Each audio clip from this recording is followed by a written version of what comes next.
Dünyanın ən zəngin adamı Elon Musk'ın sərvəti dekabr 2025-ci il məlumatlarına görə heyrətamiz tam 447 milyard dollara çatıb.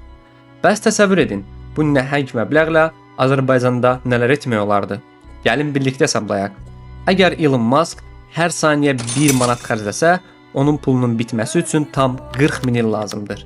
Hətta gündə 1 milyon manat xərcləsə belə, bu sərvət 5488 il sonra bitərdi. Elon Musk təkcə 2025-ci il ərzində bütün Azərbaycanda satılan evləri 159 dəfə, ölkədə satılan bütün maşınları isə tam 424 dəfə satın ala bilərdi. İnanılmaz olsa da o, bütün Azərbaycan əhalisini 116 il ərzində hər gün dönərlə təmin edə bilərdi. Hətta bütün xalq 11.6 il boyunca gündə tam 3 dəfə pulsuz yemək yeyə bilər. Bəs metro onun pulu ilə bütün Azərbaycan əhalisi 5815 il boyu metrodan tamamilə pulsuz istifadə edə bilər. Nəhayət, əgər Elon Musk sərvətini Azərbaycandakı hər bir vətəndaşa bərabər bölsəydi, hər birimizə düz 125 min manat pul düşərdi.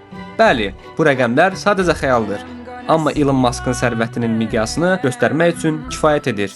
Bəs sizə 125 min manat pul verilsəydi, ilk nə edərdiniz? Şərhlərdə yazıb abunə olmağı unutmayın.